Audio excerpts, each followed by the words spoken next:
नमस्कार, सत Shyamala news channel में आपका स्वागत है। आज हम आपको एक ऐसे पढ़े लिखे विशिष्ट दलित परिवार के एक सदस्य से मिला रहे हैं जो पटना में विद्या दर्शन नाम से एक कोचिंग संस्थान चलाते हैं, जिनका नाम दिलीप पासवान जी है। दिलीप पासवान जी से हम चर्चा करेंगे कि बिहार में राजनीतिक, आर्थिक और शैक्षणिक स्थिति क्या है, खासकर दलितों का। बिहार में पिछले कई वर्षों से, कई दशक से जाति के नाम पर, दलित के नाम पर सत्ता बन रही है, बिगड़ रही है। तो इनसे पर चर्चा करेंगे कि आज तक दलितों की क्या स्थिति है, ग्रामीण क्षेत्रों में विकास की क्या स्थिति है। सर, आपका हमारे चैनल में स्वागत है। जी, बहुत बहुत धन्यवाद कि आपने मुझे मौका दिया बोलने का। हम सबको मेरा मानना है कि स्थिति सबकी देखना है। जैसे दलित हो गया या फिर अति पिछड़ा है, जो भी अभी सिस्टम में हम लोग देख रहे हैं, तो स्थिति तो हम लोगों के सामने है। हम लोग सबको देख रहे हैं कि स्थिति क्या है, कितना मतलब जो है सामाजिक स्तर अभी कमज़ोर है, शैक्षणिक स्तर तो बहुत ही कमज़ोर है, वो हम लोग देख ही रहे हैं। आर्थिक पक्ष जो है वह भी बहुत कमज़ोर है, क्योंकि जो भी सरकारें आई हैं, जो अलग अलग सरकारें आई, चाहे नीतीश जी का हो या फिर लालू जी का हो या फिर बीजेपी के जो भी मंत्री लोग आए हुए हैं, सब ये बोलते हैं कि मैं हर लोगों का विकास कर रहा हूँ, सबका विकास हो रहा है, सबका साथ है, सबका विकास हो रहा है। लेकिन विकास कहाँ है? विकास तो दिख नहीं रहा है।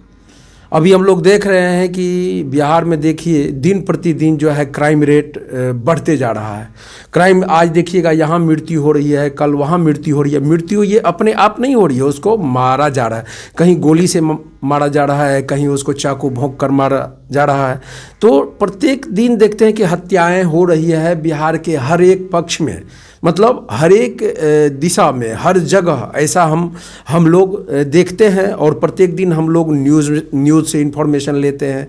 फिर अलग अलग जो है हमारा इलेक्ट्रॉनिक मीडिया है, प्रिंट मीडिया है, तो इन तमाम जगहों पर हम अगर देखें गौर से, तो कोई भी सरकार अभी सार्थक नहीं है। कोई भी सरकार सही से मतलब इस बात को नहीं रख पाई कि मैंने इसको विकास किया। और कोई भी, चाहे हमारा दलित हो या फिर अति पिछड़ा है या फिर पिछड़ा है, कहाँ पर सबका स्थिति तो वैसा ही है। और सब लोग जानते हैं, केवल मैं ही नहीं कहता हूँ, सब लोग जानते हैं कि हर जगह जो है, हर एक वर्ग में जो है स्तर बहुत ही गड़बड़ है। शिक्षा का स्तर तो बहुत ही गड़बड़ है। क्या हो रही है स्कूल में? देखिए पढ़ाई, कैसा पढ़ाई हो रहा है स्कूल में। स्कूल का जो शैक्षणिक स्तर है वह बिल्कुल कमज़ोर है। स्कूल का ढांचा देखिए आप, मतलब वहाँ सिर्फ जो है केवल यही होता है कि बच्चे स्कूल जाते हैं, खाना खाते हैं और वहाँ से रिटर्न होकर घर आते हैं। पढ़ाई के नाम पर उसको कुछ नहीं मिल पाता है। पढ़ाई क्या है? लगभग जीरो है स्कूल में। क्यों जीरो? क्योंकि मैं एक शिक्षक हूँ। मैं अभी 20 वर्षों से अधिक दिनों से मैं एक टीचर्स रहा हूँ और मैं वर्तमान में अभी शिक्षक हूँ भी। और मैं भविष्य में भी हमारी यह काम जो है, इसको मैं शिक्षा को बढ़ावा देता ही रहूँगा। क्योंकि शिक्षा एक ऐसी चीज़ है जिसको यदि कोई व्यक्ति ठीक से ग्रहण कर लिया है, ठीक से उसकी अगर डेप्थ में जाता है, चाहे कोई भी व्यक्ति हो, चाहे गरीब हो, अमीर हो या दलित हो, अति पिछड़ा हो, तो शिक्षा उसे एक नई जिंदगी देती है, एक नई जिंदगी देती है। और हमारे बाबा साहेब अम्बेडकर भी बोले हैं कि शिक्षा वह शैरनी की दूध है जिसे यदि आप प्राप्त करते हैं तो आप कहीं भी दहाड़ पाएंगे, कहीं भी आप अपने बातों को रख पाएंगे और लोगों के बारे में आप सही सही दिशा निर्देश कर पाएंगे। सर, दलितों की बात हर लोग करते हैं, जितनी भी सरकारें बनी या जितने भी नेता हैं, सत्ता के हों विपक्ष के हों, एक आरोप बराबर लगते रहता है कि सामंतवादियों ने या दबंगों ने दलितों को दबाने का काम किया। लेकिन पिछले कई दशक से जिन्हें सामंती या जिन्हें दबंग का नाम दिया जाता है वो तो सरकार से कोसों दूर हैं। उसके बाद भी अगर दलितों का, पिछड़ों का, अति पिछड़ों का, महिलाओं का विकास नहीं हुआ और बिहार से लोग पलायन कर रहे हैं, इसको आप किस तरह से देखते हैं? मतलब बिहार के जो भी लोग हैं, एक तो पहला है कि बिहार के लोग पलायन क्यों करते हैं, दूसरा है कि अलग अलग सरकारें आई फिर भी वही स्थिति बनी हुई है। तो या फिर ऐसा कहिए कि ये क्वेश्चन आपने कहा कि ऐसा कहा जाता है कि सामंतवादियों ने जो है, चाहे दलित हो या पिछड़ा हो या अति पिछड़ा हो, जो भी हो, तो उनको दबाने का काम किया है। ये भी आपने क्वेश्चन किया, मतलब एक ही क्वेश्चन में तीन। ये आरोप लोग लगाते हैं। जी जी, ये आरोप लगाते हैं कि जो दबंग हैं, यानी तथाकथित किसी खास जाति के ऊपर, खास जाति के ऊपर उनका ये होता है, इशारा होता है कि अमुक जाति, नाम न लेकर के उनको एक नाम रख दिया कि ये सामंती हैं या दबंग हैं। तो जब आज तो उन दबंगों की सरकार नहीं है, आज तो दलित की है, महादलित की है या पिछड़ों की सरकार है। फिर भी अगर इन लोगों का विकास नहीं हो रहा है या उनके जो शिक्षा का स्तर है, रहन सहन का स्तर है, वो अगर अच्छा बेहतर नहीं हो रहा है, तो इसके लिए दोषी कौन? जी जी जी जी, आपने सही क्वेश्चन किया। एक्चुअली देखिए, अपनी स्थिति को बदलने के लिए, अपनी ज़िंदगी को बदलने के लिए सबसे पहले तो सही शिक्षा की ज़रूरत है। और शिक्षा है क्या? शिक्षा का डेफिनीशन क्या है? शिक्षा का डेफिनीशन यही है कि आप किसी भी चीज़ के बारे में सही से सोच सकें, सही से उन चीज़ों को अगर आप रख सकते हैं, वही शिक्षा है। शिक्षा एक तरह का मतलब कंप्लीट डिग्री ही शिक्षा नहीं है। शिक्षा है कि हम उन चीज़ों को कितने सही कितने सार्थक रूप में हम लोगों के सामने रख सकते हैं या रखते हैं, हम अपने लिए कितने मतलब सार्थक हैं उन बातों से, यही शिक्षा है। तो सबसे पहले ये हम दोष नहीं दे सकते हैं किसी को कि हमारे सामंतवादी जो भी हैं हमें जो है शिक्षा से रोका है। देखिए, शिक्षा से रोकना किसी की बस की बात नहीं है, लेकिन यदि हम इस बात पर बहुत जोर भी डालें तो ये उतना सही नहीं है, क्योंकि यदि हम शिक्षा लेना चाहेंगे तो हमें कोई रोक नहीं सकता है। क्योंकि शिक्षा लेने के लिए बहुत से जगह हैं, बहुत से तरीके हैं, हम शिक्षा ले सकते हैं। सबसे पहले मेरे मन में विचार आना चाहिए कि मुझे शिक्षा लेना है, मुझे आगे बढ़ना है। क्योंकि ये कहा गया है कि जो अपने लिए कोई काम करना चाहता है, यदि वो समर्पण और दृढ़ संकल्प लेके आगे चल रहा है उन चीज़ों को, तो उसे दुनिया की कोई ताकत रोक नहीं सकता है, कोई ताकत रोक नहीं सकती है। क्योंकि तो ऐसा कहना कि केवल सामंतवादी लोग जो है शिक्षा लेने से हमको और आगे बढ़ने से हमें रोकते हैं या रोकते आए हैं, ऐसा मेरा मानना है कि ये नहीं है, उतना सही नहीं है। हो सकता है अलग अलग लोगों के नज़र में मतलब ये बातें कुछ सही भी हो, लेकिन मेरा मानना है कि यदि सही भी है तो उसको आप दिमाग से निकाल दीजिए। क्योंकि ज़िंदगी में यदि कोई गंदी चीज़ मन में है तो उसको निकालने से अच्छी चीज़ों को आप एक्सेप्ट कीजिए और आगे बढ़िए, तभी हमारा विकास होगा। दूसरी बात है कि अब जो स्थिति है, जो आपने कहा कि अभी भी लोगों का स्थिति, तो मैंने इस पर बोला कि चाहे दलित हो, अति पिछड़ा हो या पिछड़ा हो या और जो भी लोग हैं, सबको समझना होगा कि विकास है क्या और विकास के लिए मुझे किसको चुनना है, क्या करना है मुझे। क्या इतने सारे लोग जो सरकार में आए हैं, क्या हमारे लिए उन्होंने क्या किया? मतलब हमारे विकास के लिए ज़रूरी क्या है? क्या हमारे विकास के लिए मतलब किसी एक ही आदमी को बार बार सरकार में आना, किसी एक ही आदमी को मतलब अलग अलग तरीक़ों से उनको मंत्री बना देते हैं?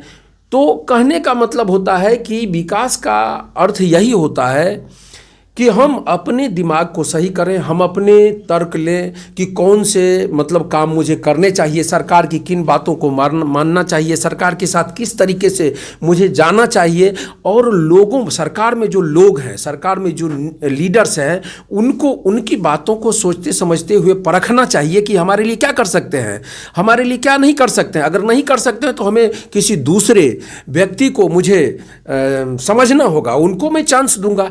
और अभी अभी देखिए अमेरिका क्यों डेवलप्ड कंट्री है, डेवलप्ड मतलब कंप्लीट रूप से विकसित कंट्री है। क्यों? क्योंकि अमेरिका में राष्ट्रपति कोई भी व्यक्ति 2 ही बार बन सकता है। आप समझिए केवल 2 बार कोई भी व्यक्ति राष्ट्रपति बनते हैं और अलग अलग व्यक्ति को हर बार जो है अलग अलग व्यक्ति को चांस मिलता है। हर व्यक्ति, देखिए विकास क्या है, विकास एक तरीका है सोचने का। हर एक व्यक्ति के दिमाग में विकास करने का तरीका अलग अलग है। अगर अलग अलग आदमी उस पद पर आते हैं, उस विभाग में आते हैं, तो सबका जो है सोचने का तरीका वहाँ यूज होगा और यूज होने से समाज का, देश का, हमारा, आपका और सबका विकास हो। चाहे वो दलित हो, अति पिछड़ा हो, कोई भी हो, सबका विकास होगा। तो विकास का मतलब क्या होता है? विकास का मतलब होता है कि हम अपने विचार को सही रखें, हम न जातिवाद न करें, हम ऐसी कोई भी बात नहीं सोचें कि ये छोटा बड़ा, ये सामंतवाद है तो ये है। हम यही सोचें कि हमको विकास करना है और विकास के राह पर सबको के चलना है। राजनीतिक जातिवाद और तथाकथित जो राजनीतिक जातिवाद की बात बिहार में है या देश में है, उससे बिहार के विकास में क्या असर पड़ा है या बिहार के राजनीति में क्या ह्रास हुआ है, इसके बारे में हमारे दर्शकों को बताएं। देखिए, खेत खलिहान से होली खेल के आए हैं, आपके चैनल पर सच्ची बात कहने के लिए आए हैं। और क्या खास कहने आए हैं कि कुछ झूठे वादा करने वाले नेताओं ने बहुत बड़ा जुल्म किया है। अब मीठी छुरी से झूठा वादा करके गरीबों को हलाल किया है, गरीबों को हलाल किया है। इसीलिए बिहार का अभी तक बुरा हाल है। लेकिन आपके जो यह सवाल है कि जातिवादी के बढ़ते कदम ने समाज के विकास को अवरुद्ध किया है, ये तो सच्चे मामले में कुछ न कुछ आंशिक जरूर है कि जातिवादी राजनीति में सबसे बड़ा खतरा का विषय माना गया है। देखिए, भारत एक लोकतंत्र और प्रजातांत्रिक देश है। यहाँ जाति पाति के आधार पर वोट का समीकरण बनना, यह तो लोकतंत्र के लिए खतरा का तो विषय है ही।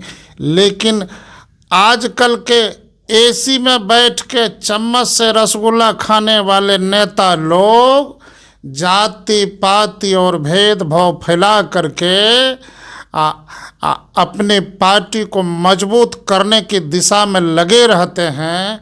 यह तो घोर अन्याय का विषय है, कारण कि वह विकास नहीं चाहता है।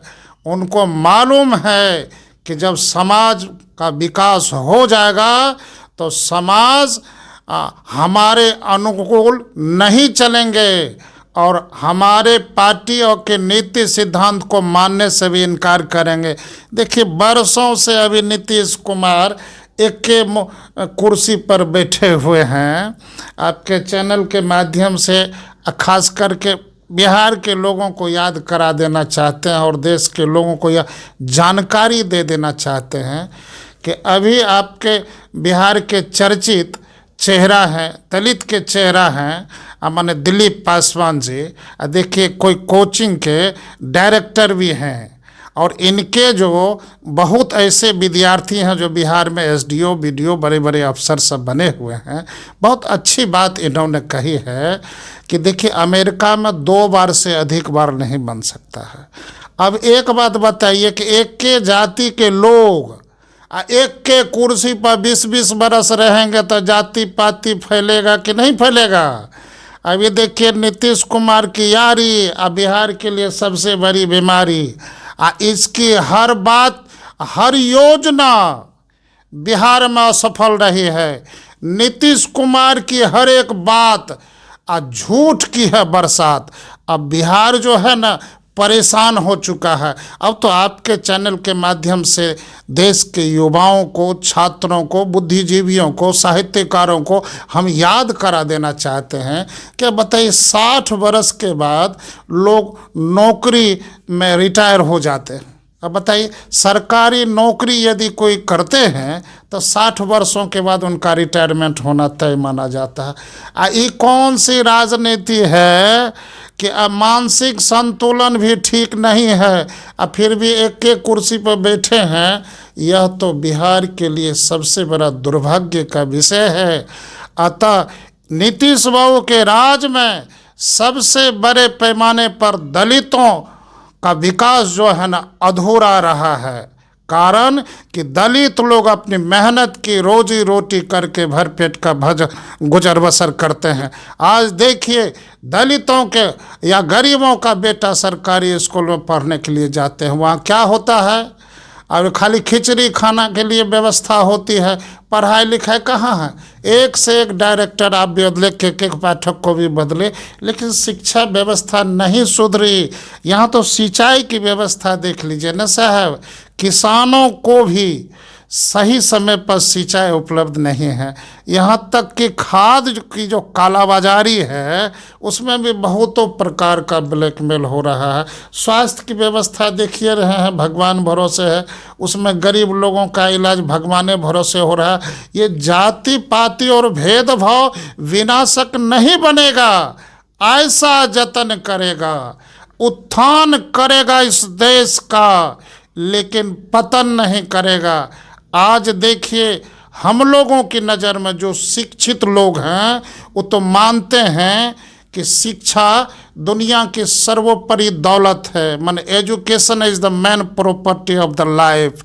लेकिन यह भी कहा जाता है कि जो शिक्षित लोग हैं जाति पाति भेदभाव से ऊपर उठ करके बिहार का विकास चाहते हैं, और झूठे वायदे करने वाले और 20 वर्ष से एक कुर्सी पर रहने वाले नीतीश कुमार को हटाना चाहते हैं। बिहार में कई ऐसे नेता हैं जो खुद मंत्री बने, खुद मुख्यमंत्री बने, उसके बाद अपने भाई को, अपने पुत्र को, अपने समधन को ही आगे बढ़ाते हैं, और जब वोट लेने की बात आती है तो वो अपने जात की ओर नज़र दौड़ाते हैं। यह जो व्यवस्था हो गई है और लोग उनके पीछे चल पड़ते हैं।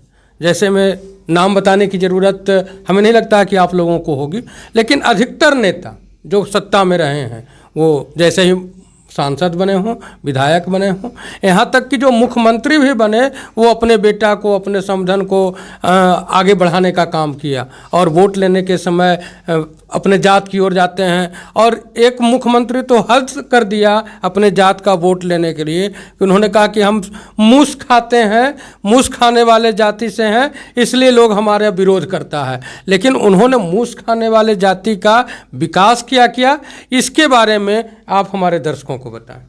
जी जी जी, ऐसा है कि वोट के लिए, वोट लेने के लिए अभी जो भी नेता हैं, राजनेता हैं, चाहे यहाँ पटना में हो या फिर दूसरे जगह कहीं भी हो, वोट के चक्कर में वो चाहते हैं कि हमारा समाज हमको वोट दे, हम क्या बोलें तो हमको वोट मिले। लेकिन उनको ये नहीं है कि जिस वोट लेते हैं उसके लिए हमने क्या किया या मुझे करना क्या चाहिए। कुछ नहीं करते हैं, केवल वोट लेते हैं। और जो व्यक्ति ऐसा बोले हैं, आपने अभी कहा मूस की बात बोले, तो जो व्यक्ति ऐसा बोले हैं तो आपको क्या लगता है कि इन शब्दों से यही दिखती है कि उनके लिए केवल वोट लेना ही उनका जो है मेन मुद्दा है, उनके समाज के लिए काम करना मेन मुद्दा नहीं है। दूसरी बात, यदि समाज के लिए काम करते तो दिखता। आज देखिए जिन समाज की बात करते हैं वो आज देखिए रोड के किनारे हैं, नहर के किनारे हैं, बहुत सारे लोग बेघर हैं। मतलब बहुत सारे लोग नहीं, मैक्सिमम बोल दीजिए उसमें कि वो बेघर हैं। दूसरी बात, उनका शिक्षा का स्तर देखिए कितना निम्न स्तर का है। शिक्षा का स्तर मैं उनके लिए जीरो मानता हूँ। वहाँ शिक्षा का स्तर नहीं है, और जहाँ शिक्षा का स्तर नहीं होगा वहाँ सोचने समझने की शक्ति नहीं होगी, और जहाँ सोचने समझने की शक्ति नहीं होगी वहाँ पर वे सभी समाज एक सही व्यक्ति को चुन भी नहीं पाएंगे। इसलिए अब इधर आते हैं कि जो व्यक्ति बोलते हैं कि मुझे मतलब मेरा मूस खाने वाले व्यक्ति हैं, मुझे वोट लेना है उनसे, तो मैं यही संदेश देना चाहता हूं कि देखिए आप लोग सुधरिए, और आप लोग जितने भी वोटर हैं, जितने भी जनता हैं, आप ये मत सोचिए कि मैं मूस खाता हूं या मैं जो भी काम करता हूं तो उसके लिए आपको जो नेता बोलते हैं कि मुझे वोट चाहिए, ऐसा नहीं कुछ है, ऐसा कुछ नहीं है। आप देख समझ के वोट दीजिए। आपके लिए क्या किया उसने, आप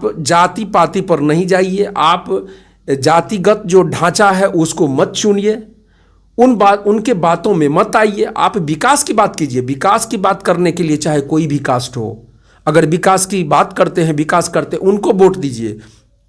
इसलिए जरूरी यह है कि आपके लिए जो नेता है, जो बोलते हैं, आपके लिए क्या किया। क्या आपको घर बना के दिए? क्या आपके घर के लिए कोई सुरक्षा दिया? क्या आपके लिए शिक्षा का कोई स्तर तैयार किया?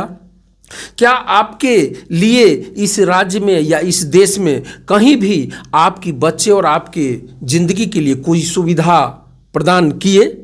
इन तमाम चीज़ों को जो करते हैं, जो आपके लिए सोचते हैं, उनको आप वोट कीजिए। और ये मनगढ़ंत बात है, ये वोट लेने का एक तरीका है कि मूस खाने वाले तो चूहा पकड़ने वाले, ये सब कुछ नहीं होता है।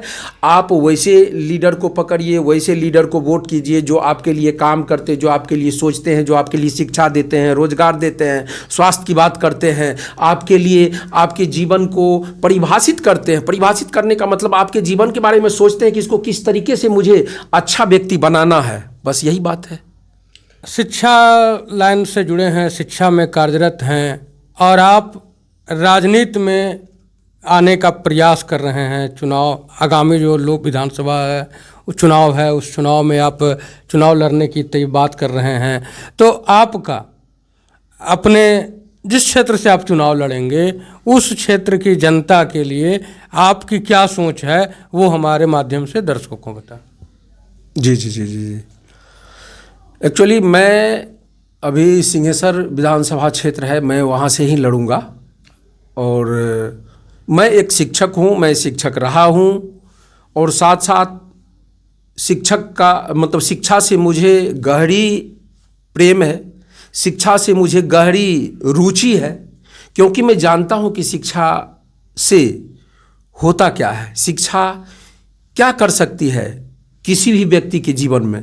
इसलिए अगर मैं सिंहेश्वर विधानसभा से जीतता हूँ तो सबसे पहले तो मैं उस विधानसभा के जितने भी बच्चे होंगे जो पढ़ते हैं, बच्चे का मतलब कि जो पढ़ते हैं, चाहे वो इंटर में हो या फिर बीए में हो, जो भी है, जो भी विद्यार्थी हैं, उनके लिए मैं शिक्षा के स्तर को बहुत ही मजबूत करने का कोशिश करूंगा। मैं चाहूँगा कि वहाँ के जो भी सरकारी स्कूल है उसमें आधुनिक टेक्नोलॉजी हो, और उसमें जो भी शिक्षक है उनको अलग से एक विशिष्ट एक ट्रेनिंग दी जाए, ताकि उस ट्रेनिंग के जरिए ये सिखाया जाए कि आप बच्चों के इंटेलिजेंसी में, उनके इंटेलेक्चुअलिटी में किस तरीके से, बुद्धिमत्ता में किस तरीके से आप परिवर्तन ला सकते हैं। इन चीज़ों को वहाँ पर हम लोग रखेंगे। चूँकि मैं एक टीचर हूँ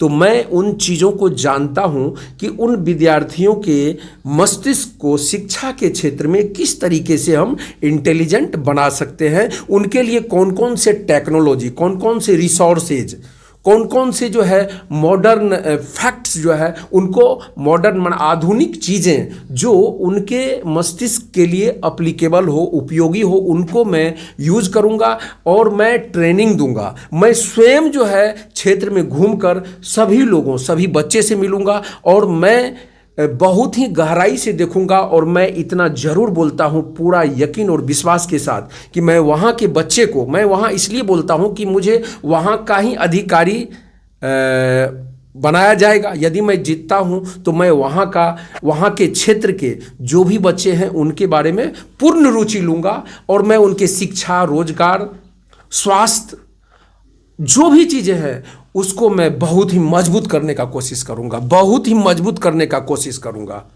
सर, आप भी पशुपालक परिवार से हैं।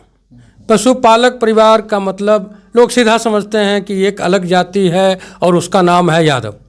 आप यादव परिवार से हैं और 90 से लेकर के 2005 तक यादव की ही सरकार रही।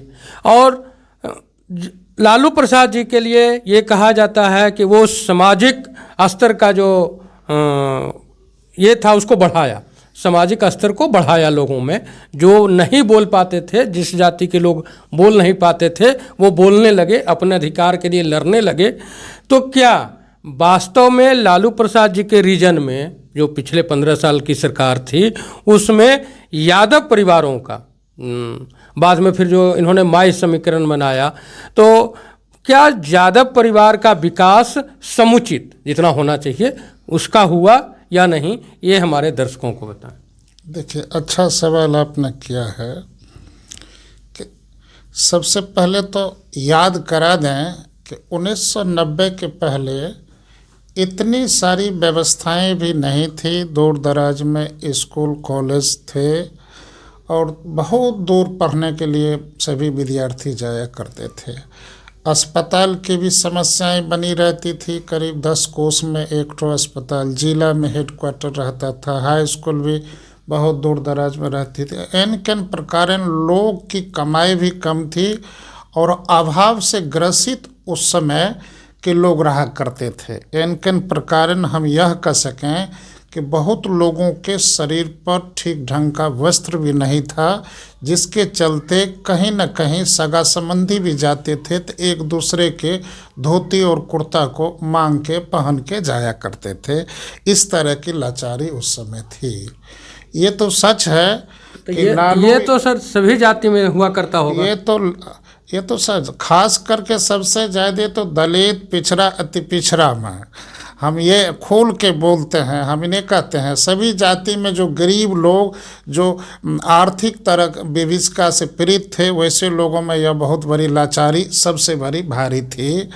और लालू यादव का जब शासन हुआ तो विकास की रफ्तार में कुछ सुधार तो हुई, लेकिन इसको सुधारने के लिए उनको बहुत समय की आवश्यकता होनी चाहिए। और जिस तरह से, जिस नियम और नीति सिद्धांत से सुधारने की कोशिश किए, लेकिन शायद उनकी नीति में हो सकती है कि खोट हो, जिसके चलते बिहार में उस समय काफ़ी अपराध बढ़ गया, लूट मच गई, अपहरण होने लगा।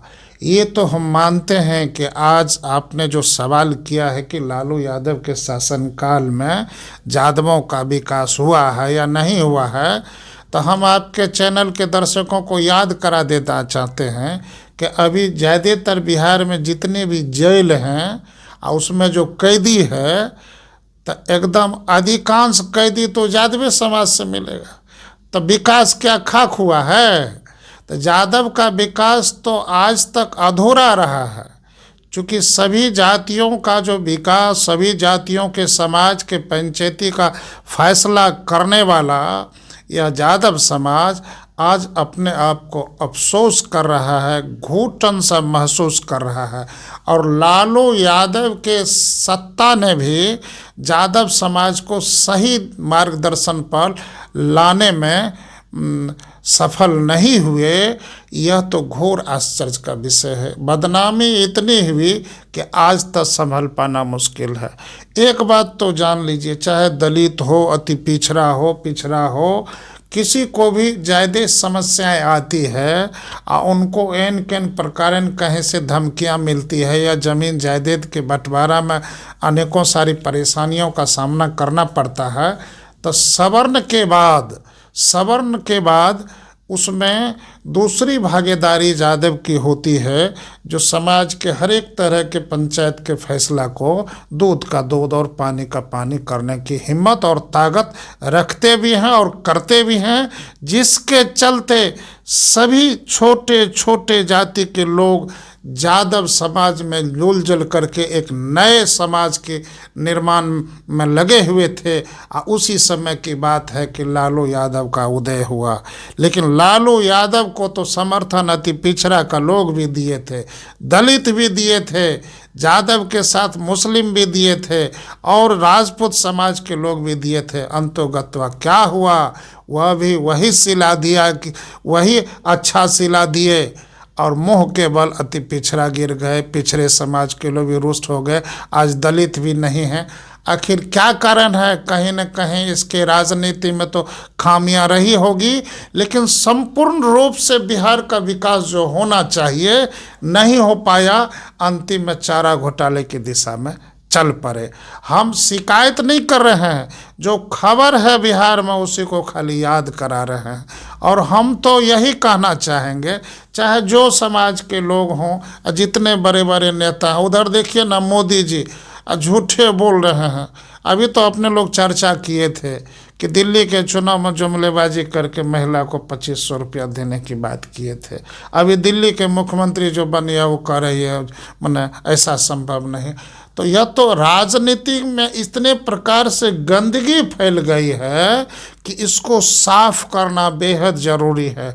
अब साहित्यकारों को, विद्वानों को और विकास की बात करने वालों को राजनीति में आना जरूरी है। और विद्वान जब तक हाथ पर हाथ दे करके बैठे रहेंगे तब तक न देश का विकास होगा न बिहार का विकास होगा। इसीलिए हम याद करा देना चाहेंगे कि अरे लगाना ही है तब बाग लगाओ, आग लगाना मत सीखो। जलाना ही है तो दीप जलाओ, किसी का दिल जलाना मत सीखो। अरे दिखाना ही है तो एक विकास की राह दिखाओ, किसी जनता को गुमराह कराना मत सीखो, गुमराह कराना मत सीखो। एक पोस्टर बार शुरू हुआ था होली के पहले, आपने देखा होगा पटना में ज़्यादातर ये पोस्टर बार हुआ था कि नीतीश जी के सुपुत्र जो हैं निशांत, शायद वो भी राजनीति में आने के प्रयास में हैं, कयास लगाए जा रहे हैं। और जो पोस्टर में लिखा हुआ था कि निशांत आप करो तैयारी, बिहारी हैं इंतज़ार में, आप इस पोस्टर बार को किस रूप में देखते हैं? कुछ नहीं देखते हैं, हम तो कहते हैं कि सबसे घटिया मुख्यमंत्री बिहार का है, वह है नीतीश कुमार। अरे बिहार इंतजार कर रहा है इनके हटने का 20 वर्षों से।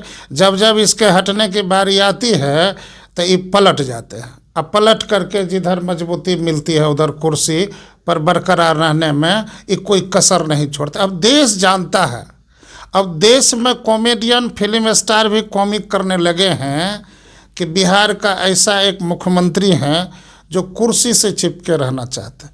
अरे एक तो जान लीजिए कि आपके चैनल के माध्यम से याद करा देना चाहते हैं कि वंशवाद की राजनीति और खानदान की राजनीति इस देश के लिए सबसे बड़ा घातक है। और जो भी ऐसा करते हैं वह बिहार ही नहीं, इस वतन के लिए सबसे बड़ा खतरनाक माना जाता है। और एक बात तो हम आपको याद करा देना चाहेंगे कि राजनीति छुप करके कर रही है राज। इस छोटी सी बात को अब तक समझा नहीं है समाज, और जात पात फैला के कभी करती है, कभी खानदान की राजनीति को बढ़ावा दे के करती है, कभी विकास के मुद्दे को भटका के करती है, कभी दलितों का शोषण करती है, अपने अपने जातों का शोषण करती है। अभी बिहार के मुख्यमंत्री का एक बयान आया है, घोर आश्चर्य का विषय है। बिहारियों में गुस्सा है, कारण जानते हैं कि बिहार में एक उप मुख्यमंत्री हैं सम्राट चौधरी, उनके मम्मी का कोई योगदान बिहार के विकास में नहीं था। वो घर की महिला थी, खाना बनाने वाली महिला। हम मानते हैं वो उनकी माँ हमारी माँ ही हो, घरेलू महिला थी। तो मुख्यमंत्री अपने एक बयान में देते हैं क्या कि सम्राट चौधरी के माँ की जयंती सरकारी स्तर से मनाया जाएगा हर एक साल। तो यह बिहार के खजाने का दुरुपयोग न है? ये क्या हो रहा है? अब बताइए कि बिहार में उनका कोई योगदान नहीं है। हम तो याद करा देना चाहेंगे कि पूरे देश में जान लीजिए एमएलसी की सीट, जिसको विधान परिषद की सीट कहते हैं, मात्र 6 स्टेट में है। जानते हैं, तेलंगाना में है, आंध्र प्रदेश में है, महाराष्ट्र में है, बिहार में है, उत्तर प्रदेश में है और कर्नाटक में है। इनके अलावा नहीं है। तो ये सब एमएलसी को जो इतना सारा फंड मिलता है, इतनी सारी सरकारी सुविधाएं मिलती है, ये सब तो सरकार के खजाने का दुरुपयोग न है। ये सब एमएलसी और विधान परिषद के सीट को तो खत्म कर देना चाहिए। अरे हाय हाय रे मजबूरी, खजाने का दुरुपयोग रोकना है बेहद जरूरी, बेहद जरूरी, बेहद जरूरी। होली के अवसर पर आपने देखा 2 घटनाएं घटी। एक घटना घटी बिहार के पूर्व मंत्री तेज प्रताप यादव के यहाँ कि वो होली के अवसर पर उनके जो बॉडीगार्ड हैं वो उनसे ठुमके लगवाए जा रहे हैं। उसी तरह की घटना वर्तमान केंद्रीय मंत्री चिराग पासवान के यहाँ भी होता है। चिराग पासवान के भी जो बॉडीगार्ड्स हैं वो भी वर्दी में ठुमके लगा रहे हैं। तो एक पूर्व मंत्री के बॉडीगार्ड को डिस्चार्ज कर दिया गया, उन्हें सस्पेंड कर दिया गया, और जो वर्तमान केंद्रीय मंत्री हैं उनके बॉडीगार्ड को कोई कार्रवाई नहीं की गई। ऐसी दोहरी नीति पर आप क्या कहेंगे? मतलब तेज प्रताप यादव अपने घर पे जी होली कार्यक्रम मना रहे थे, उसमें कुछ गाना बज रहा था और अपने बॉडीगार्ड को कहते हैं कि नाचो। तो वो इनके आदेश पर वो भी नाचा। जी उसी तरह का कार्यक्रम चिराग पासवान भी अपने आवास पर कर रहे थे जी और चिराग पासवान के भी जो बॉडीगार्ड हैं वो भी ठुमके लगाए। जी तो इनके यादव जी के जो बॉडीगार्ड थे उनको सस्पेंड कर दिया जाता है कि आप वर्दी में ठुमका क्यों लगाए। जी तो फिर को सस्पेंड कर दिया गया। उसी तरह के नियम का प्रयोग चिराग पासवान के भी यहाँ जो वर्दी पहने हुए ठुमके लगा रहे थे उनको भी सस्पेंड करना चाहिए था, लेकिन उनके बॉडीगार्ड को सस्पेंड नहीं किया जाता है, इनको किया जाता है। ऐसी दोहरी नीति क्यों? जी जी, बहुत अच्छा क्वेश्चन है। और इनको मैंने सोशल मीडिया पर देखा भी है। मैंने इसको देखा है कि सोशल मीडिया पर ये अभी वायरल है ये वीडियो। हाँ। कोई बनाए होंगे। अब देखिए, अभी हमारे जो सर हैं उन्होंने कहा है कि जातिगत व्यवस्था इस देश में है। अब देखिए, यही जातिगत व्यवस्था आपको दिखेगा। आज देखिए, बात अगर की जाए तो एक तरफ तेजस्वी जी है और एक तरफ जो है ये चिराग पासवान है। तेजस्वी जी यादव हैं, चिराग पासवान है। अब देखिए, तेजस्वी जी की सरकार अभी नहीं है। अच्छा। चिराग पासवान सरकार के अंग है, वो कैबिनेट में भी है। तो आप यहां से ये देख सकते हैं, ये जनता को देखना चाहिए और हम लोग इस बात को दिखाने का प्रयास भी करते रहते हैं कि देखिए, सोचिए, तर्क कीजिए, तभी आप इस बात को समझ पाएंगे कि यहाँ पर देखिए जातिगत व्यवस्था किस तरह से है। नहीं है, चलिए, तेज प्रताप जी के जो बॉडीगार्ड हैं ठुमके लगाने के कारण जो है सस्पेंड कर दिया गया। और ये चिराग पासवान के बॉडीगार्ड भी ठुमके लगाए, लेकिन इसको सस्पेंड नहीं किया गया। तो यहाँ से बात मतलब स्पष्ट है कि यहाँ बीजेपी की सरकार है और बीजेपी के सरकार के पार्ट है ये चिराग पासवान, और बीजेपी के सरकार में अभी नीतीश बाबू भी है, जिनको सुशासन बाबू भी कहते हैं। तो ये लोग क्या है, ये लोग अब देखिए सुशासन का किस तरह से दुरुपयोग होता है। जब एक तरफ दोनों को सस्पेंड करना चाहिए ना, एक तरफ ठुमके लगाए तो उसको आप छोड़ दे रहे हैं, दूसरे तरफ ठुमके लगाए हैं उनको आप सस्पेंड कर दे रहे हैं। तो ये क्या है भाई, यही इसी को कहते हैं आप इसको जिस रूप में कहिए, इसको आप गलत व्यवस्था कहिए, इसको आप गलत तरीका कहिए, यहाँ से ये जातिवाद घटना इसको आप कह सकते हैं, जातिवाद ही है। क्योंकि अगर जातिवाद नहीं होता तो दोनों तरफ ये होता। दूसरी बात रही चिराग पासवान की, तो चिराग पासवान तो भी वहाँ के कैबिनेट में है।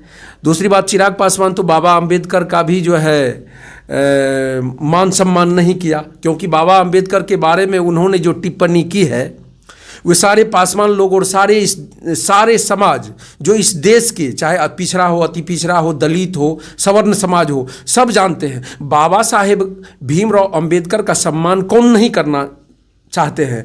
इस देश के हर नागरिक उनको सम्मान करते हैं। लेकिन हमारे अमित शाह जी जो है, जिन्होंने इस बात को पार्लियामेंट में रखा बाबा साहेब के विषय में, तो उनके बारे में उन्होंने क्या कहा, ये चिराग पासवान जी क्या बोले? चिराग पासवान जी बोले कि ऐसी घटनाएं कांग्रेस भी पहले कर चुकी है। अरे ऐसी घटनाएं पहले कांग्रेस भी कर चुकी है, तो उन्होंने जो गलतियां की क्या आप उनको दोहराएंगे? क्या उनको ही आप फॉलो करेंगे? अगर आप एक अच्छे नेता हैं तो अच्छे नेता का क्या है कि चलिए जो भी वो बोले हैं ये गलत चीज़ है, बोलना नहीं चाहिए, मैं इससे दुखी हूं। लेकिन उन्होंने क्या कहा कि कांग्रेस ने कई बार ऐसी घटनाएं कर चुकी है, ये घटना करना आम बात है। जब आम बात है तो फिर बाबा अंबेडकर का तो सम्मान नहीं हुआ, उनका तो समझिए कि विशेष रूप से उनके द्वारा जो दी गई चीज़ें उसका हनन हो गया। तो फिर रामविलास बाबू के पुत्र जो है चिराग पासवान, ये दलितों के नेता कैसे हैं? ये कैसे हैं बताइए? कि दलितों का बिहार का सबसे बड़े लोकप्रिय चेहरा है, आदरणीय और कोचिंग के डायरेक्टर हैं दिनेश पासवान साहब।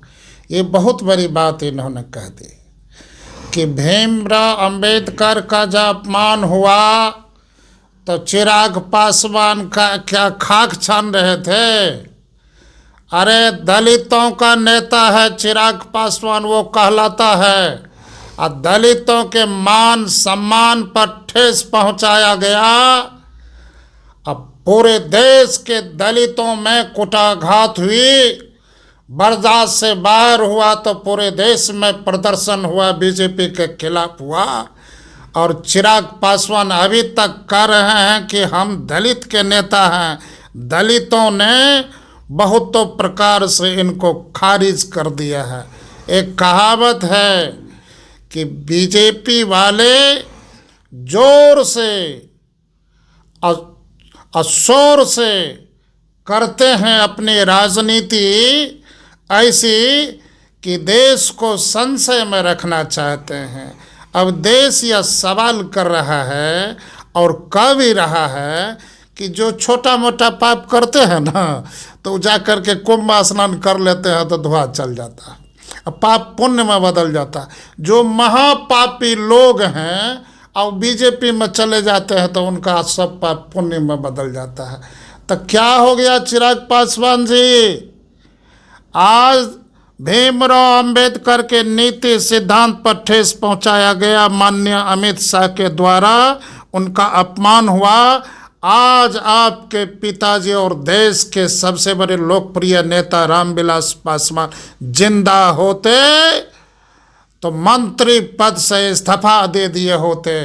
ये यदि स्टाइल था तो रामविलास पासवान में था। और आपने कहा कि कांग्रेस में भी ऐसा होता था, तो कांग्रेस को भी बेचैन और संकट की स्थिति में ला दिए थे ये रामविलास पासवान। लेकिन रामविलास पासवान के आप पुत्र हैं, आप में उतनी बड़ी अहमियत नहीं है। अरे थाली चाटने से नहीं होगा, दलितों के विकास के मुद्दे पर सांसद में लाने से होगा। आज दलितों का विकास अधूरा है, दलितों का बुरा हाल है। दलित भर पेट भोजन नहीं खाते हैं, आधा पेट खा के गुजर बसर करने वाले दलितों का स्थिति दयनीय है। आप एसी में बैठ करके भारतीय जनता पार्टी के चम्मच से जो रसगुल्ला खा रहे हैं, या आने वाले समय में दलितों के लिए सबसे बड़ा खतरा का विषय है। अभी आप देख रहे थे कि हमारे साथ दो नेता बिहार के विकास पर, नेताओं के नीति पर, नियति पर चर्चा कर रहे थे। अभी चुनाव आने को है, चुनाव में शेष कुछ महीने बच गए हैं। कुछ लोग भाजपा गठबंधन की ओर भागने की तैयारी में हैं, कुछ लोग राजद के साथ गठबंधन करने की तैयारी में हैं, कुछ लोग खुद अकेले दो दो हाथ करेंगे। लेकिन आम जनता को यह सोचने की ज़रूरत है कि मैं जाऊं तो कहां जाऊं। पिछले लगातार कई वर्षों से आप देख रहे हैं कि बिहार में क्या चल रहा है। बिहार के कुछ ऐसे भौगोलिक स्थिति हैं कि जो कुछ बाढ़ से डूब जाते हैं तो कुछ सुखाड़ से डिस्टर्ब हो जाते हैं। लेकिन हमारे नेता या हमारे जो सत्ता के लोग हैं वो चुनाव के टाइम में कुछ ऐसे जुमले का प्रयोग कर जाते हैं जिससे हम और आप जाति के नाम पर, धर्म के नाम पर, समुदाय के नाम पर वोट दे देते हैं। उसके बाद 5 साल तक पछताते रहते हैं। पछताना न पड़े इसके लिए सोचिए, समझिए, सुनिए सबका, लेकिन अपने मन से वैसे व्यक्ति को वोट कीजिए जो विकास की बात करे, विकास करे। आप दोनों ने हमारे दर्शकों के लिए अपना समय निकाला, इसके लिए आप दोनों को धन्यवाद। चलिए, आपके चैनल को और आपके दर्शकों को ढेर सारी शुभकामनाएं। सस्य श्यामला न्यूज़ चैनल के दर्शकों से आग्रह है कि आप हमारे चैनल से जो भी न्यूज़ आप तक पहुंचता है उसे आप शेयर करें, लाइक करें। उसमें क्या कमी है या उसमें क्या सुधार की ज़रूरत है उसका भी सलाह हमें कमेंट बॉक्स में लिख करके दें। और आप जो हमें इतना प्रेम दे रहे हैं, प्यार दे रहे हैं, अपना समय देते हैं, इसके लिए आपका धन्यवाद।